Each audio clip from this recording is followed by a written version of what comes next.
Question, नाभिकीय reactor में भारी जल का प्रयोग, नाभिकीय रिएक्टर में भारी जल का प्रयोग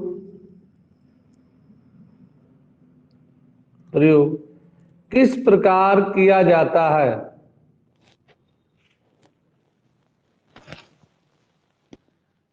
नाभिकीय रिएक्टर में भारी जल का प्रयोग किस प्रकार किया जाता है?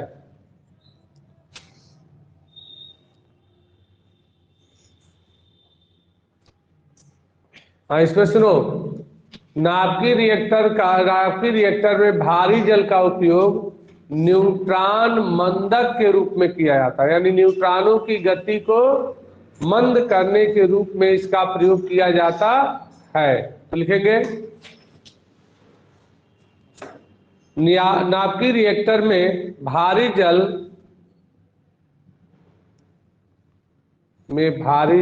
का प्रयोग न्यूट्रॉन मंदक के रूप में न्यूट्रॉन मंदक के रूप में किया जाता है। मंदक के रूप में किया जाता है।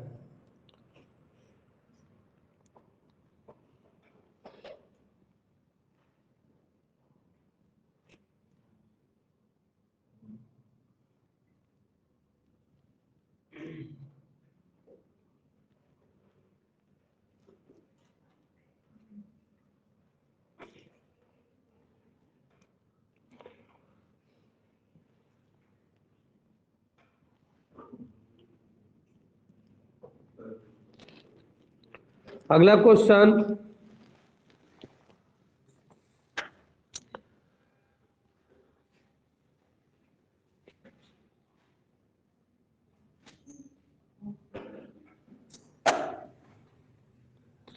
जब गलित कैल्शियम हाइड्राइड का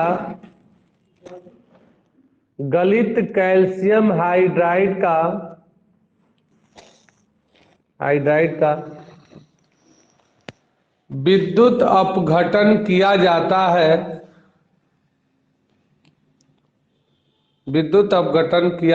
है,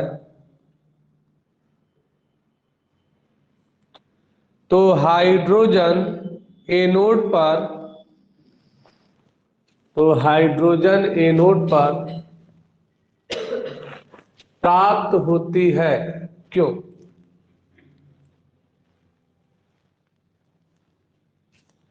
हाइड्रोजन एनोड पर प्राप्त होती है, क्यों?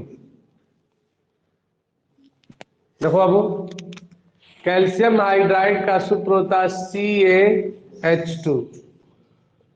इसको जब हम वैद्युत अपघटन करते हैं तो ये तुरंत दो भागों में टूट जाएगा, यानी Ca के ऊपर 2 प्लस धन 2H पर माइनस।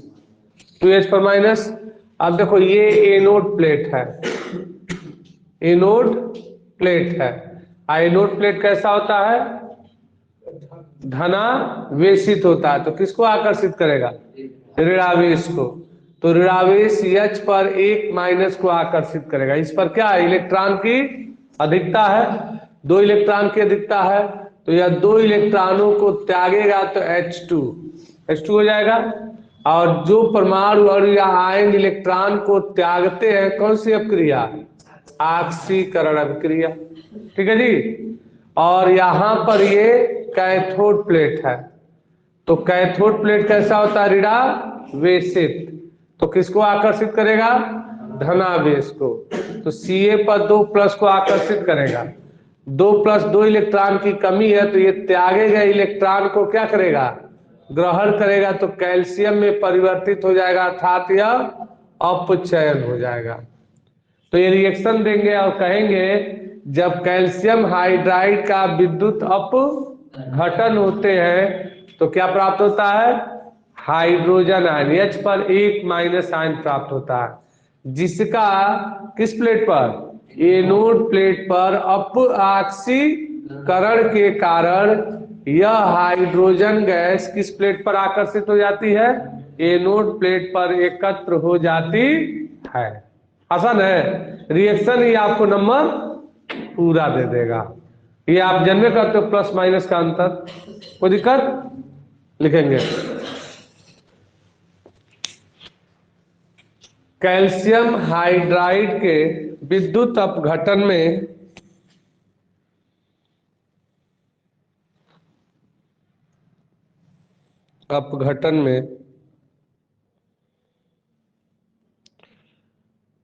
H पर 1 का आयन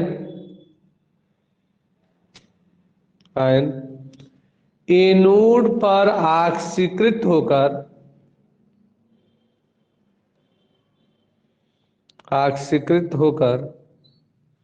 हाइड्रोजन मुक्त करते हैं।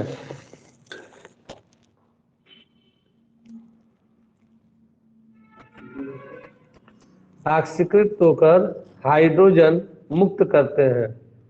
ऑक्सीकृत होकर एनोड पर हाइड्रोजन मुक्त करते हैं। रिएक्शन लिख लेंगे।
हो गया? हाँ? अगला क्वेश्चन,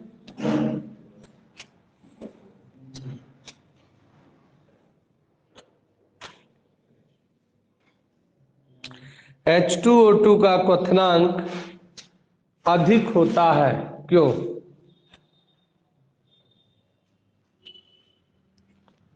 H2O2 का क्वथनांक अधिक होता है, क्यों?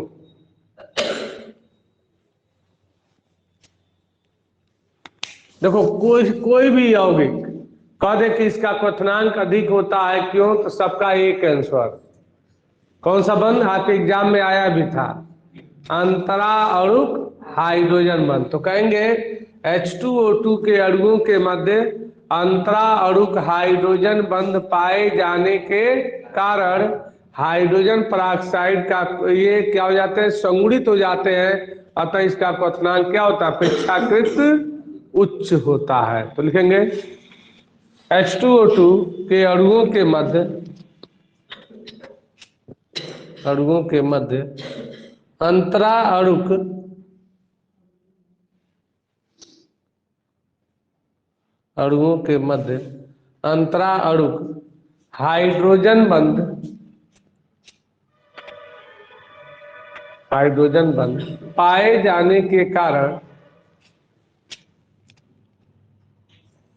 हाइड्रोजन बंध पाए जाने के कारण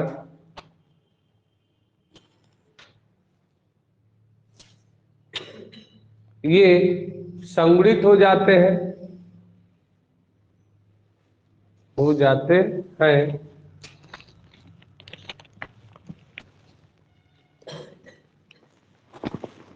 अतः इसका क्वथनांक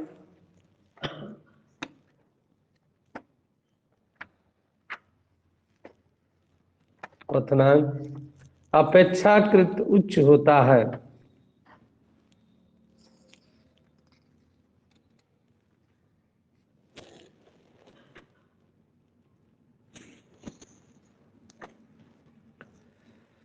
अगला क्वेश्चन,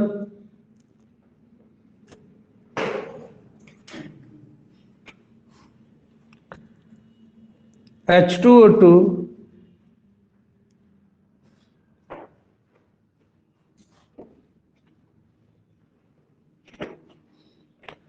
एक अच्छा ऑक्सीकारक है, क्यों?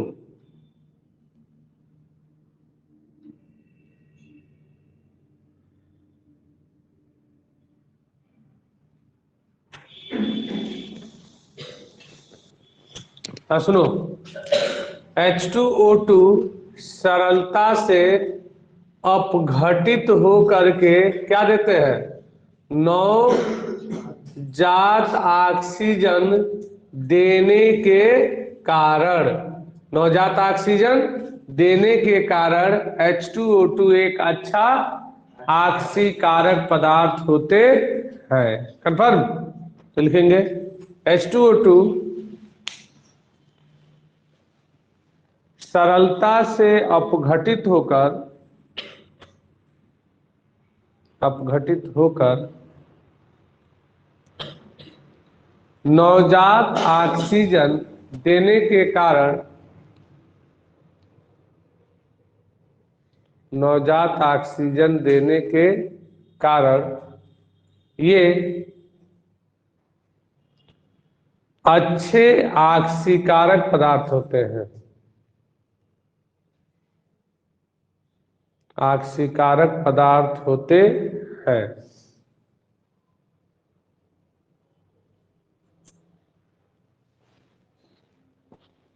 है, हो गया? रिएक्शन लिख लो।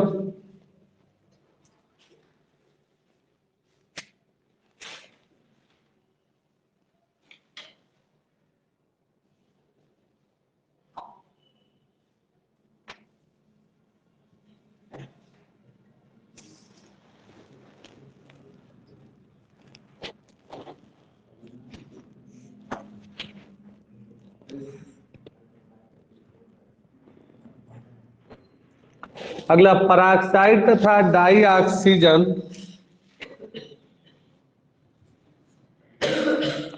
पराक्साइड तथा डाई ऑक्सीजन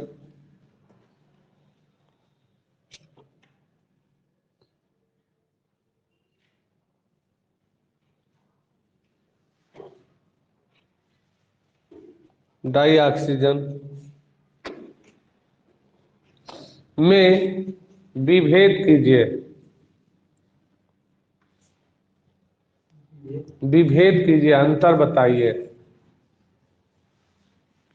क्या देखो जी, जो हाइड्रोजन पराक्साइड होता है इसमें पराक्साइड बंध, जो पढ़ चुके हो, हाँ, तो पराक्साइड बंध पाया जाता है, जबकि डाई ऑक्सीजन O2 में यह पराक्साइड बंध नहीं पाया जाता है, डबल बंध पाया जाता है। तो दोनों में अंतर समझ में आ गया? पराक्साइड में पराक्साइड बंध O सिंगल बॉन्ड O एक एक संयोजकता फ्री होती है, जबकि पराक्साइड, हाइड्रोजन पराक्साइड का सूत्र H2O2, जबकि O2 डाई ऑक्सीजन में यह पराक्साइड बंध नहीं पाया जाता है। लिखेंगे पराक्साइडों में, पराक्साइडों में पराक्साइड बंध, पराक्साइड बंध लिखेंगे O सिंगल बॉन्ड O एक एक संयोजकता फ्री,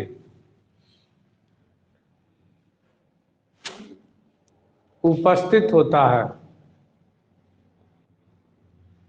होता है, जबकि डाई ऑक्सीजन O2 में, O2 में पराक्साइड बंध नहीं पाए जाते हैं।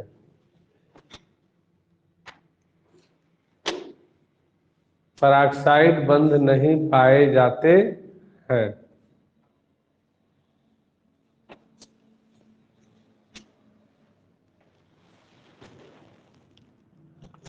H2O2 का विरंजक गुण तो बता चुके हैं। इसका विरंजक गुण जो होता है आक्सीकारक गुण के कारण होता है। अगला लिखो।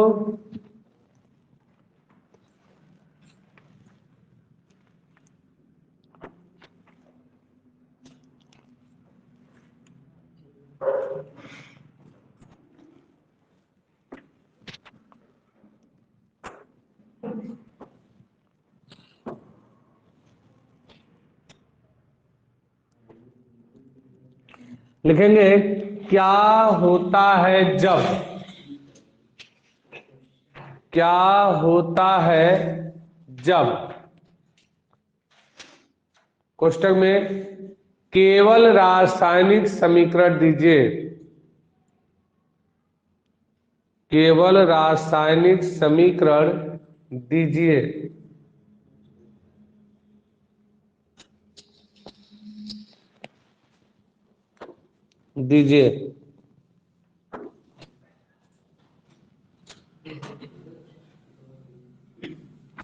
पहला H2O2 का सिल्वर ऑक्साइड से क्रिया होता है। हाँ, H2O2 का सिल्वर ऑक्साइड से क्रिया होता है।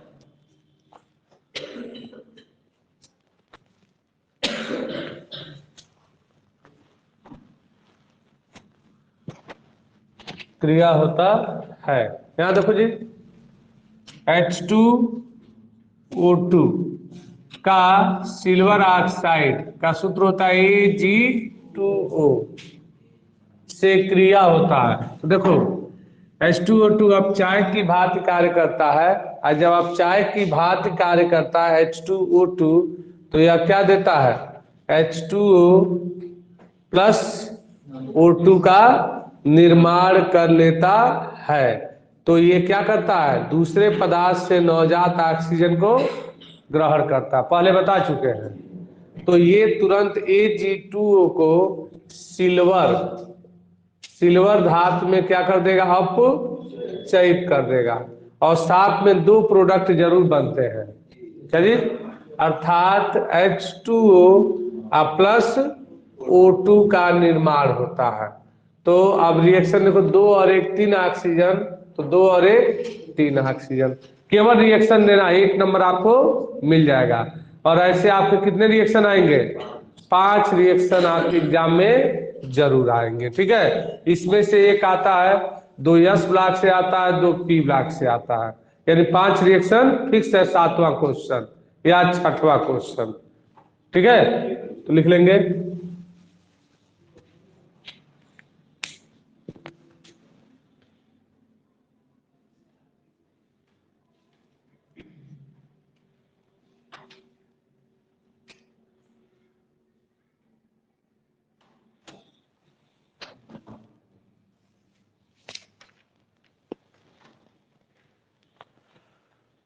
अगला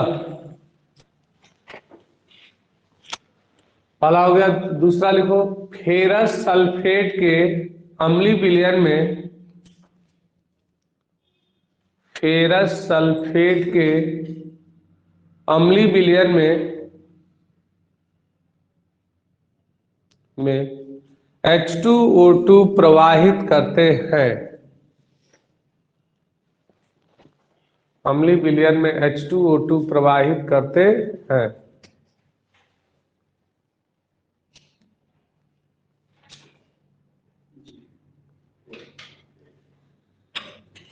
यहां देखो, फेरस सल्फेट सूत्र होता है FeSO4 को हम लोग कहते हैं फेरस सल्फेट के अम्लीय विलयन है, तो इसमें अम्ल मिला दिया जाए, H2SO4। अम्लीय विलयन में क्या मिलाते हैं, H2O2 मिलाते हैं। तो यह फेरस सल्फेट को फेरिक सल्फेट में ऑक्सीकृत कर देता है।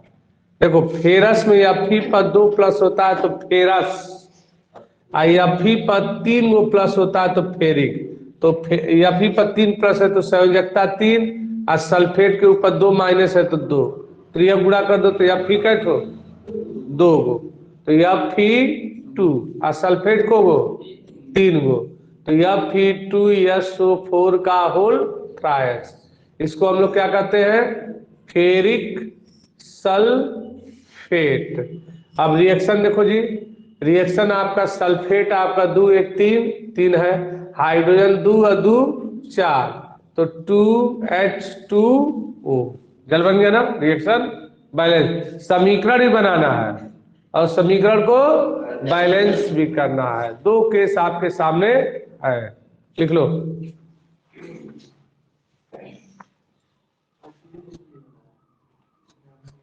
बराबर है 2 ऑक्सीजन 2 एक अन्य 2 ऑक्सीजन। पहली बार पढ़े हो। ये जो है अगर अपचयन होता है, देखो अगर किसी पदार्थ का अपचयन होता है H2O2, तो नवजात ऑक्सीजन लेगा तो H2O + O2 जरूर बनता है। क्या जी, अगर H फिक्स होता है, लेकिन अगर किसी यौगिक का H2O2 का ऑक्सीकरण होता है तो वह अपने पास से दूसरे पदार्थ को नवजात ऑक्सीजन दे देगा और H2O बना लेगा। तो ऑक्सीकरण होगा तो H2O खाली बनेगा, और अपचयन होगा तो H2O + O2। तो इसका मतलब यह H2O2 Ag2O को अपचयित कर रहा है, इसमें यानी H2O2 अम्लीय फेरस सल्फेट को क्या कर रहा है, ऑक्सीकृत कर रहा है। ठीक है, ऑक्सीकारक और अपचायक गुण में बताया गया है, वीडियो देख सकते हैं।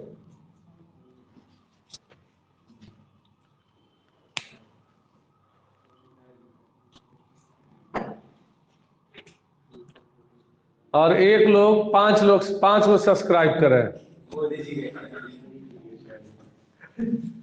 बाबू लोगन 1 लोगन 5 लोग सब्सक्राइब करेंगे तभी तो सब्सक्राइबर बढ़ेंगे।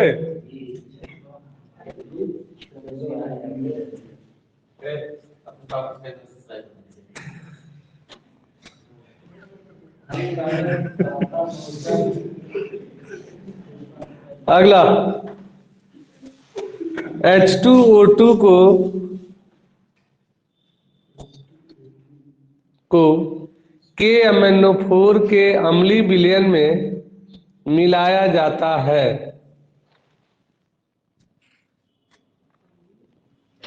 H2O2 को KMnO4 के अम्लीय विलयन में मिलाया जाता है।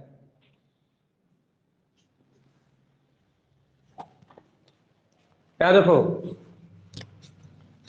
H2KMnO4 KMnO4 अर्थात पोटेशियम पर मैग्नेट।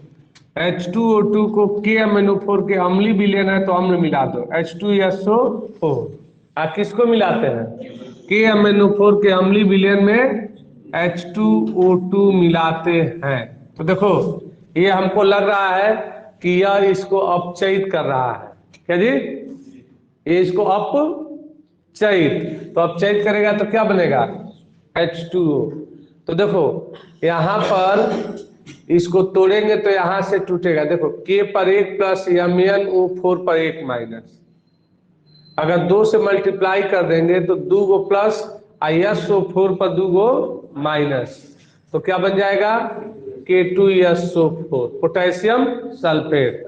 यहाँ देखो MnO4 पर 1 माइनस है, इसको भी तोड़ा जा सकता है, तो तोड़ेंगे तो Mn पर 2 गो प्लस, और आपका कितना हो जाएगा, कह सकते हैं O पर 2 गो माइनस, 4 है तो 4 से गुणा कर सकते हो। तो अब यहाँ पर क्या हो जाएगा 2 प्लस, ये 2 सल्फेट से क्रिया करेगा, तो इसको हम लोग 3 गो ले लें, क्योंकि ये किसमें है Mn के ऊपर 2 प्लस, तो MnSO4। अब मैग्नीज 2 ठो है तो इसमें 2 से गुणा कर दिए तो 2 गो सल्फेट 1 गो सल्फेट 3, तो इसमें 3 से गुणा कर दिए। और अपचयन होता है तो क्या जरूर बनता है, जल। तो यहाँ पर आप H2O बना दिए। ठीक है, H2O बना दिए, अर्थात KMnO4 का अम्लीय विलयन H2O2 से क्रिया करता है तो क्या बनता है, मैग्नस, मैग्नस सल्फेट। तो मैग्नस सल्फेट बन गया। और साथ में देखो इसमें बाबू ऑक्सीकरण होता है तो शायद ऑक्सीजन मुक्त करता है। अपचयन होता है तो H2O प्लस O2 मुक्त करता है, और ऑक्सीकरण होता है तो केवल तो इसका मतलब इसमें अपचयन हो रहा है। तो अपचयन हो रहा है, अब इस रिएक्शन को क्या करें, बैलेंस कर दें। तो देखो 4 दूनी 8 ऑक्सीजन है। इसमें देखो अब यहाँ पर अगर 8 ऑक्सीजन है तो अगर इसमें 5 से मल्टीप्लाई कर दें तो 5 दूनी 10 और 3 दूनी 6 तो 16, और यहाँ पर 8 दूनी 16, हाइड्रोजन बराबर ऑक्सीजन देखो 4 दूनी 8 और 5 दूनी 10, 10 8 18, 8 यहाँ है और 10 से नहीं 5 से इसमें गुणा कर दें, 5 दूनी 10 और 8 एक 8 18, बैलेंस हो गया। तो रिएक्शन देना है, प्रोडक्ट का नाम लिखना है और समीकरण को क्या करना है, बैलेंस भी कर लेना है। और समीकरण बैलेंस करने की विधि पहले हम बता चुके हैं। अगर 9 आए ना तो आयन से चाहे ऑक्सीकरण संख्या विधि से आप संतुलित कर सकते हो, लिख लेंगे।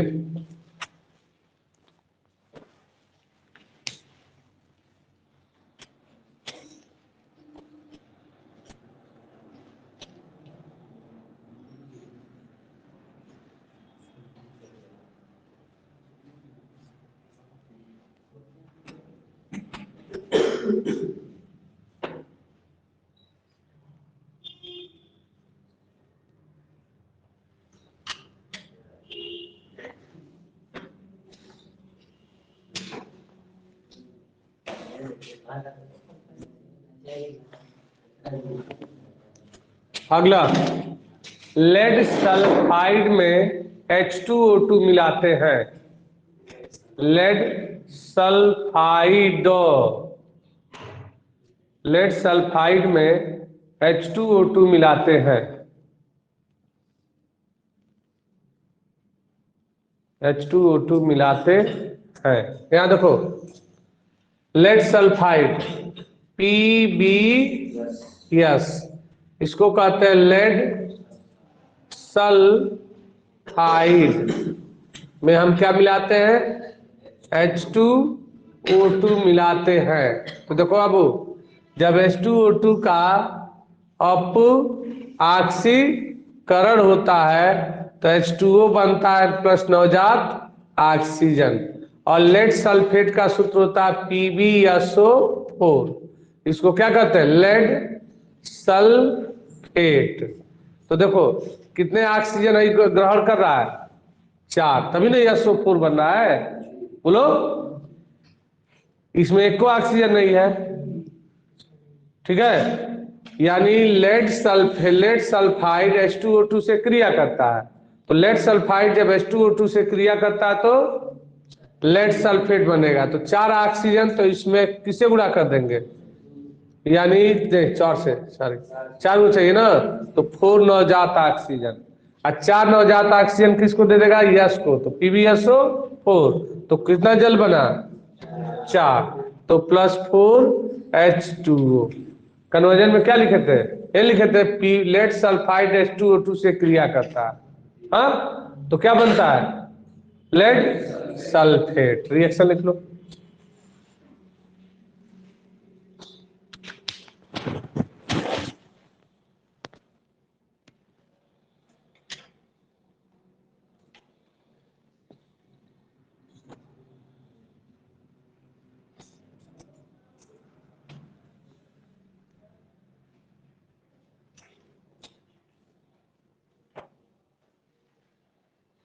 हो गया।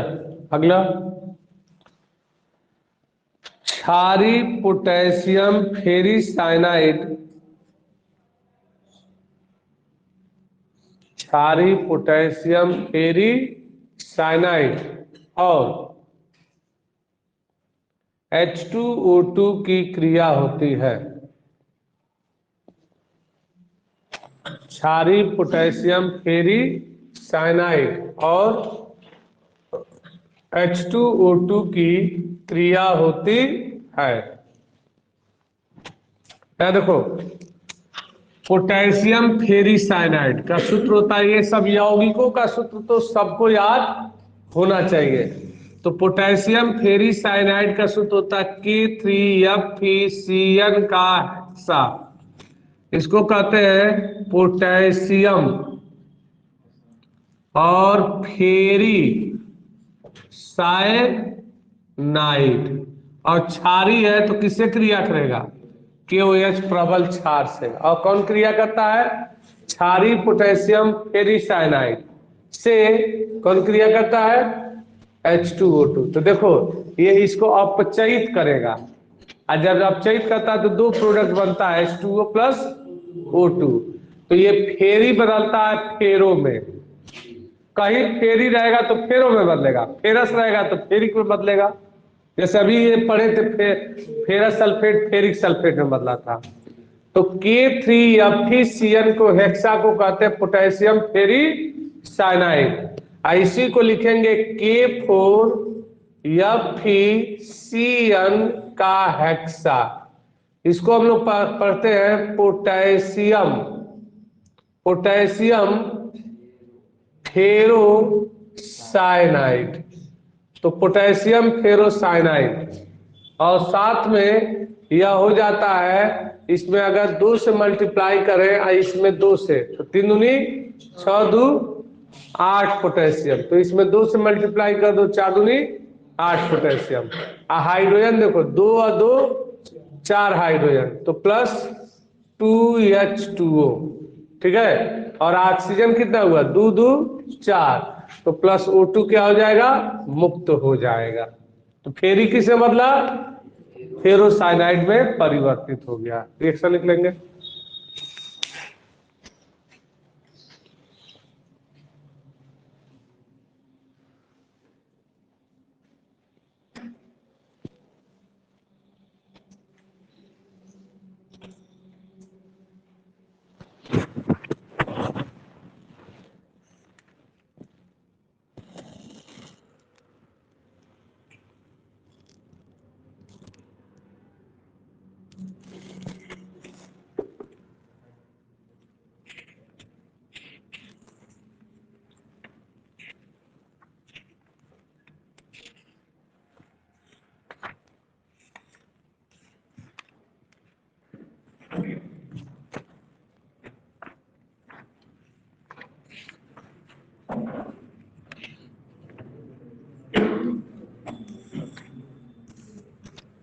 अगला,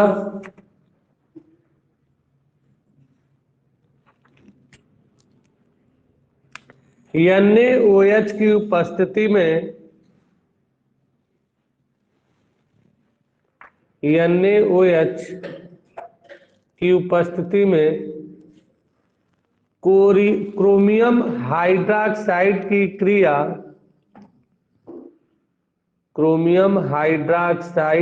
क्रिया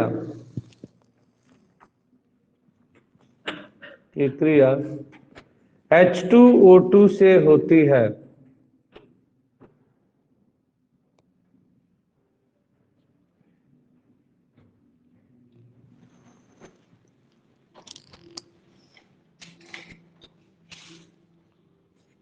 क्या देखो, क्रोमियम हाइड्रॉक्साइड की क्रिया होते हैं Cr के ऊपर 3+, तो CrOH का होल थ्राइस। इसको हम लोग कहते हैं क्रोमियम हाइड्रॉक्साइड। किसकी उपस्थिति में? NaOH की उपस्थिति में। किससे क्रिया होता है? H2O2 से क्रिया होता है। ठीक है, तो बन जाता है Na2CrO4। प्रोडक्ट का नाम जरूर लिखना है। तो ये इसका ऑक्सीकरण होता है, और ऑक्सीकरण होता है तो H2O बनता है केवल। तो इसको कहते हैं सोडियम मेट, तो सोडियम क्रोमेट का निर्माण हो जाता है। तो क्रोमियम हाइड्रोक्साइड NaOH की उपस्थिति में क्रोमियम हाइड्रोक्साइड H2O2 से क्रिया करता है तो सोडियम क्रोमेट का निर्माण कर लेता है। इसको 4 से मल्टीप्लाई कर दें तो इसमें 2। अब क्रोमियम यहाँ पर 2 से गुणा कर देंगे, ठीक है, तो 2 क्रोमियम 2 क्रोमियम 4 सोडियम 2 दूनी 4 सोडियम, और यहाँ पर ये H2O बन जाता है, ठीक है। तो इसमें 3 से गुणा कर दें तो 3 दूनी 6 और 4 एकने 4 6 4 10 और 3 एकने 3 और 3 दूनी 6 10 और 6 16, तो 8 दूनी 16 हाइड्रोजन। अब ऑक्सीजन का ठो 4 दूनी 8 और 8 16, यहाँ देखो 3 एकने 3 3 दूनी 6 और 4 6 4 10 और 3 दूनी 6 10 और 6 बराबर है 16 ऑक्सीजन इधर 16 ऑक्सीजन इधर। तो NaOH की उपस्थिति में क्रोमियम हाइड्रोक्साइड जब H2O2 से क्रिया करता है तो क्या बनाता है, सोडियम क्रोमेट का निर्माण कर लेता है। रिएक्शन लिख लो।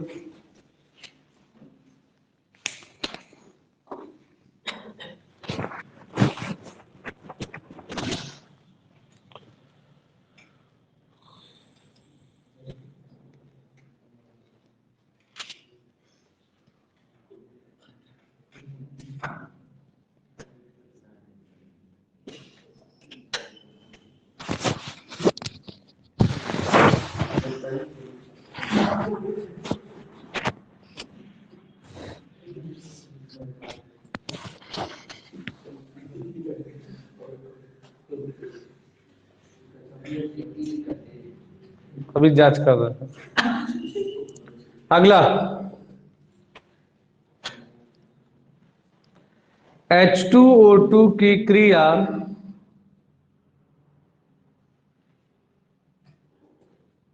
H2O2 की क्रिया K2Cr2O7 K2Cr2O7 और H2SO4 के साथ H2SO4 के साथ होती है।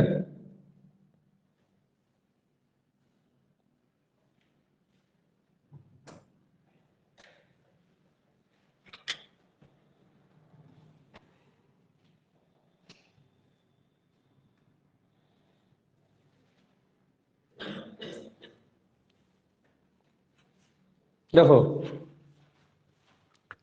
K2Cr2O7 K2Cr2O7 इसको हम लोग कहते हैं पोटेशियम डाइक्रोमेट।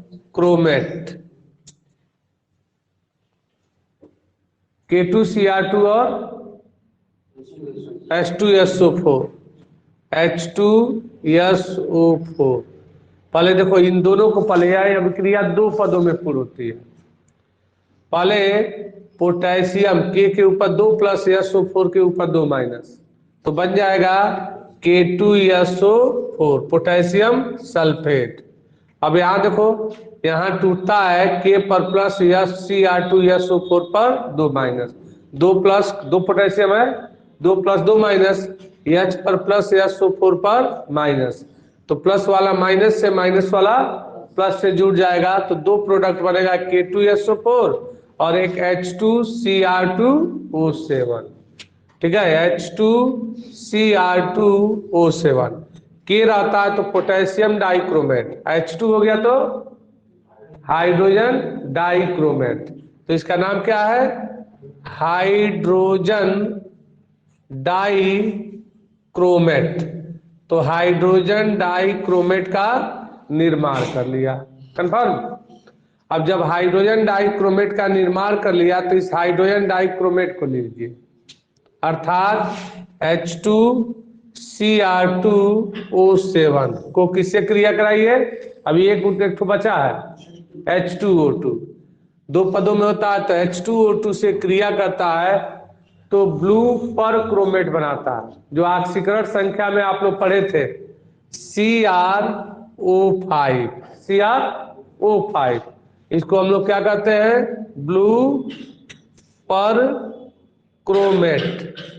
तो ब्लू पर क्रोमेट का निर्माण हो गया, तो ब्लू पर क्रोमेट हो गया। अब इस रिएक्शन को क्या करें? बैलेंस कर लें। तो और इसका ऑक्सीकरण होता है तो क्या बनता है? H2O। तो पोटेशियम क्रोमियम का है 2, तो इसमें 2 से गुणा कर दिया जाए, तो 2 से गुणा कर दिया जाए तो ऑक्सीजन। अब यहाँ देखो, अगर इसमें 4 से मल्टीप्लाई करें तो 4 दूनी 8 और 2 10, तो यहाँ पर 5 दूनी 10, और ऑक्सीजन देखो 7 और 4 दूनी 8, 8 7 15, 5 दूनी 10 और 5 करने 5, 10 5 15, बैलेंस हो गया ना। तो इसके मतलब पोटेशियम डाइक्रोमेट और H2O सल्फ्यूरिक अम्ल H2SO4 जब H2O2 से क्रिया करता है तो क्या बनाता है? ब्लू पर क्रोमेट बनाता है। रिएक्शन लिख लेंगे दोनों स्टेप।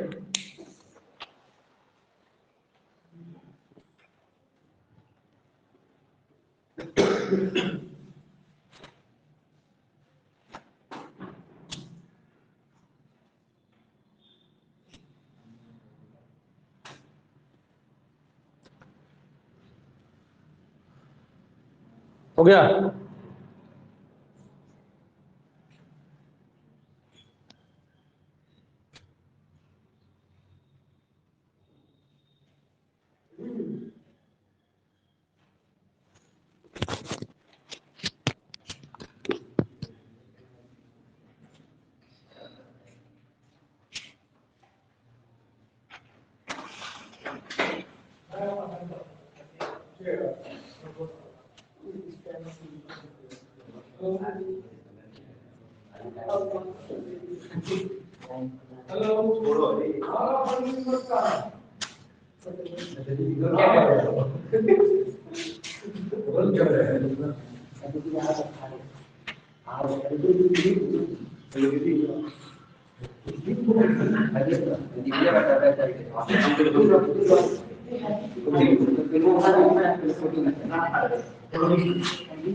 Ki बिलियन H2O2 से क्रिया करता है।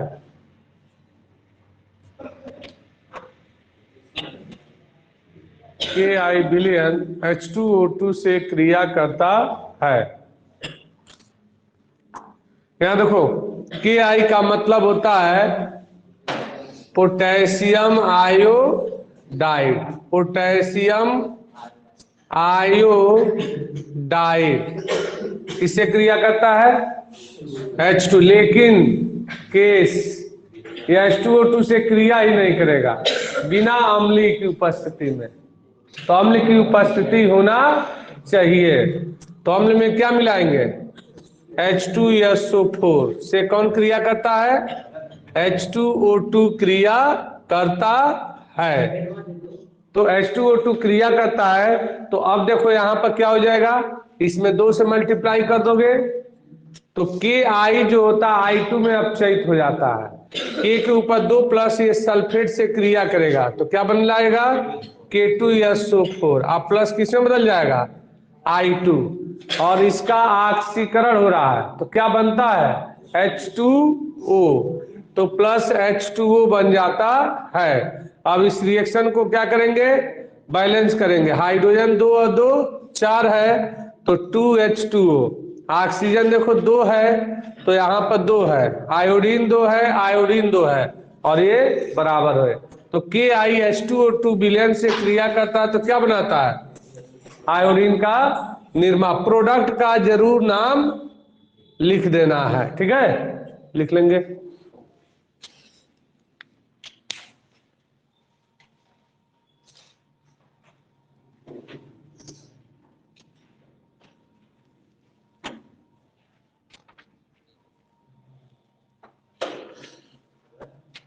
अगला, lead dioxide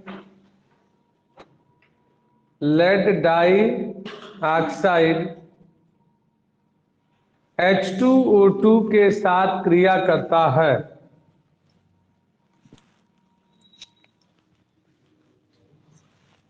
lead dioxide H2O2 के साथ क्रिया करता है।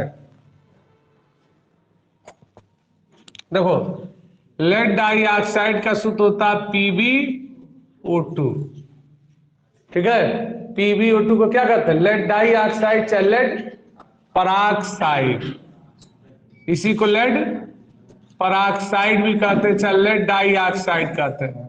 और यह H2O2 के साथ क्रिया करता है। तो देखो क्या बनता है,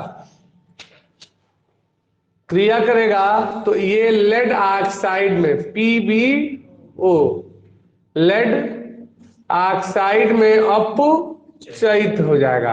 और जब एक नवजात ऑक्सीजन दे देगा, अपचयित होता है किसी पदार्थ का, तो क्या होता है? दो प्रोडक्ट बनता है, अर्थात H2O प्लस O2 बनता है।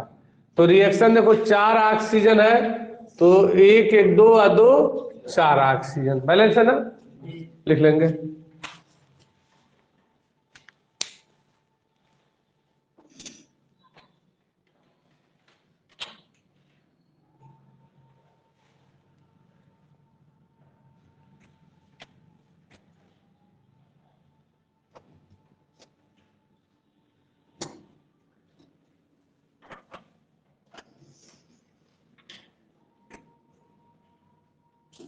अगला,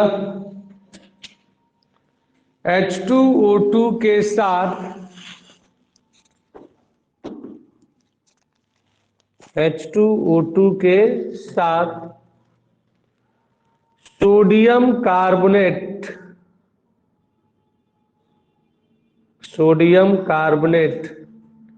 क्रिया करता है।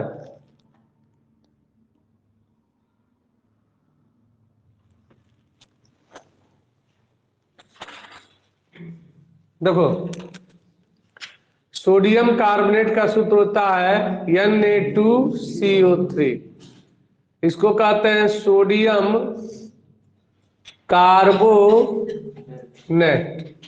और यह किससे क्रिया करता है? H2O2 के साथ क्रिया करता है। तो देखो क्या बना लेता है,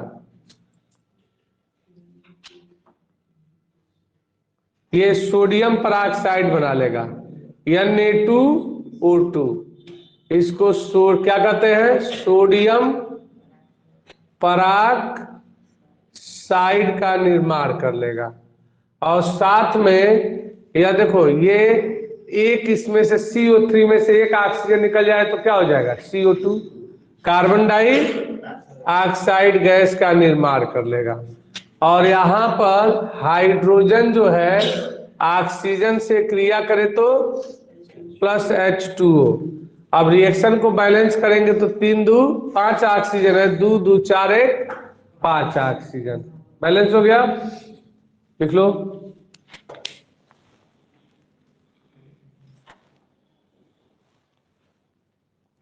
इसमें से जरूर 1 या 2 रिएक्शन आपके वार्षिक में मिल जाता है।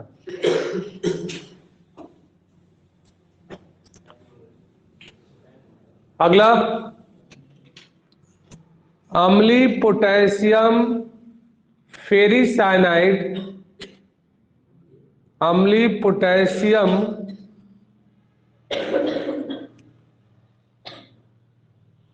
गलती दे दिया है, फेरी नहीं होना चाहिए, फेरो होना चाहिए, किताब में गलत दिया है। अम्लीय पोटेशियम फेरोसाइनाइड H2O2 की क्रिया होती है। अम्लीय पोटेशियम फेरिसाइनाइड और H2O2 की क्रिया होती है। यहां देखो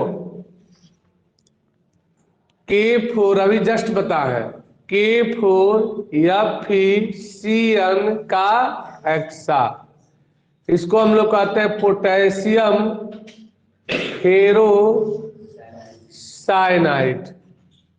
तो पोटेशियम फेरो साइनाइड अम्लीय है, तो इसमें अम्ल मिला दिया जाए। तो अम्ल में क्या मिलाते हैं? H2SO4।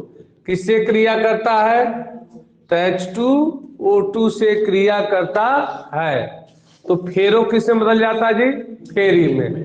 तो हो जाएगा K3FeCN का हेक्सा, इसको कहते हैं पोटेशियम फेरी साइनाइड।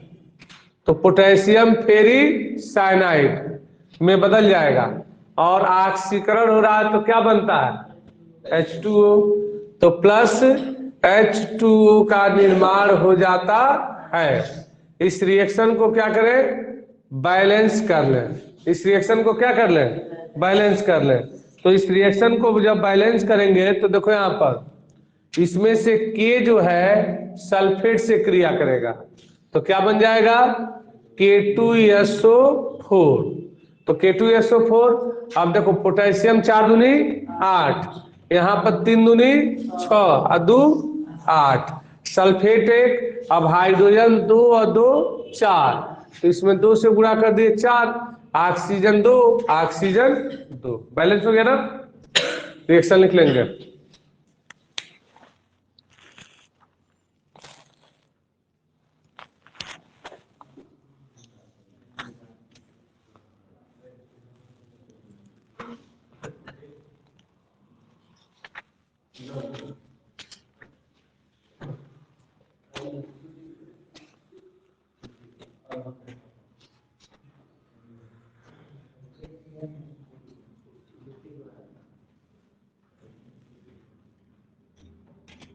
हो गया?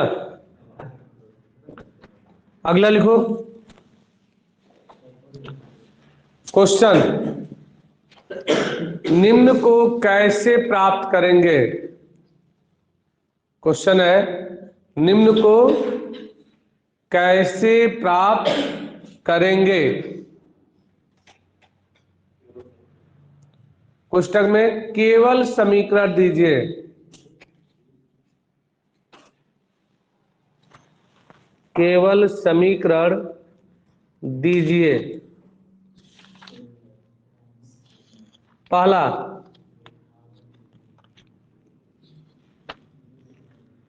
लिखेंगे D2O से D2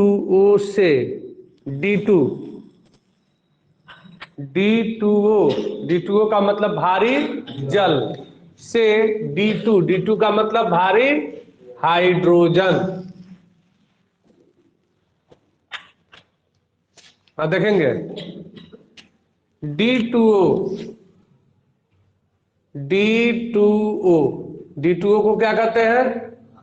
भारी जल। अब इसको P2O5 की उपस्थिति में इसको क्या करते हैं? वैद्युत अपघटन कराते हैं। तो जब वैद्युत अपघटन कराएंगे तो ये तुरंत 2 भागों में टूट जाएगा, अर्थात D2 प्लस O2। इस D2 को क्या कहते हैं? ड्यूटेरियम, या इसी को कहते हैं भारी हाइड्रोजन। भारी हाइड्रोजन।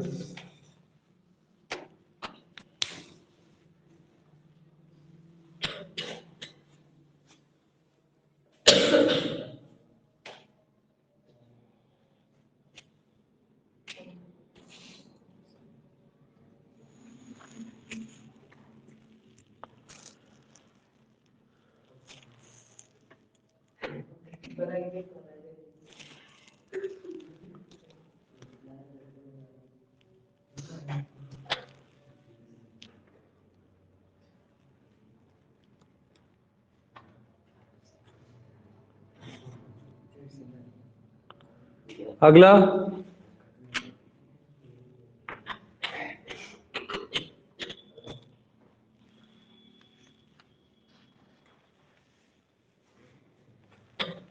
अमोनिया NH3 से NH3 से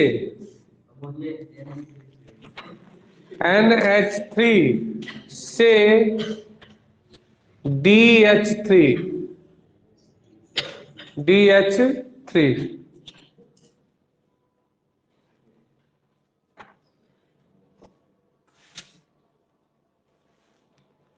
यहाँ देखो कैसे प्राप्त करेंगे। तो देखो इस अमोनिया को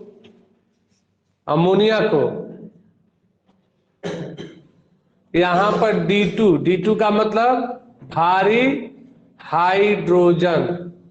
तो भारी हाइड्रोजन के साथ इसको गर्म करो। तो भारी हाइड्रोजन के साथ गर्म करेंगे तो देखो यहां पर इसमें 2 से मल्टीप्लाई, इसमें 3 से मल्टीप्लाई। तो यहां पर क्या हो जाएगा, ये यानी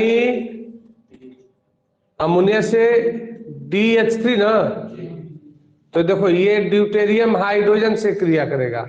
तो बनाना था अमोनिया से ND3। तो देखो ये नाइट्रोजन ड्यूटेरियम से क्रिया करेगा तो ND3 नाइट्रोजन ड्यूटीराइड। अब प्लस किसकी उपस्थिति में, तो निकिल की उपस्थिति में इसको गर्म करते हैं। अब यहां पर देखो, अब हाइड्रोजन जो है यहाँ 3 दूनी 6, हाइड्रोजन 3 दूनी 6, तो 3H2 गैस क्या हो जाएगा, बाहर निकल जाता है। तो इसका नाम क्या है बाबू, ND3 को हम लोग कहते हैं, यानी अमोनिया जब ड्यूटेरियम से क्रिया करता है तो इसका नाम क्या है, बोलो। इसका नाम है ड्यूटेरियम। हाइड्रोजन को विस्थापित कर देता है और यहां पर ड्यूटेरो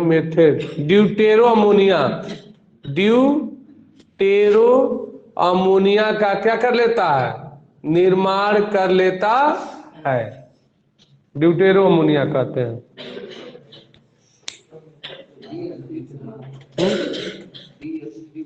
हाँ ड्यूटेरो DH3 का ND3 ना, बोले NH3 से ND3 सही कर लो, NH3 से ND3।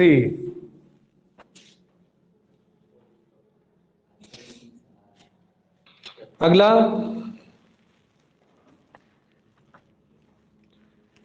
CaC2 से C2D2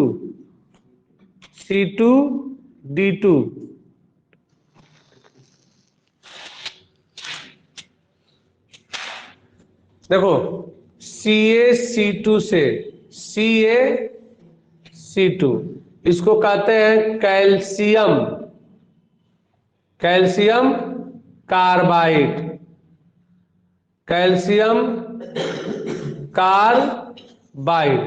और ये भारी जल D2O के साथ क्रिया करता है तो ये बना लेगा CaOD का होल ट्वाइस। जैसे CaOH का होल ट्वाइस, वही तरह CaOD का होल ट्वाइस, अर्थात ये टूटता है तो D पर प्लस OD पर माइनस में टूट जाएगा। क्या जी, जैसे H2O टूटता है H प्लस OH माइनस, इसी तरह D2O टूटेगा तो किसमें टूटेगा, D प्लस OD माइनस।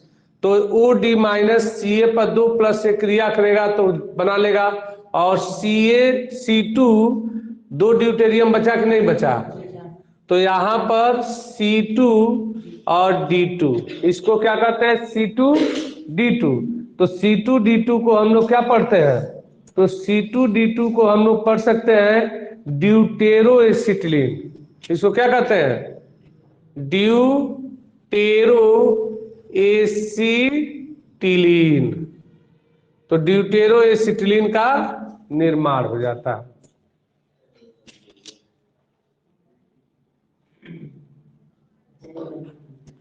तो इसी के साथ ये चैप्टर क्या हो गया, समाप्त हो गया। आज की मीटिंग भी समाप्त हो गया। कल से हम लोग यस प्लग एलिमेंट पढ़ेंगे, ठीक है। और दो पहले तो ये चेक कर लीजिए।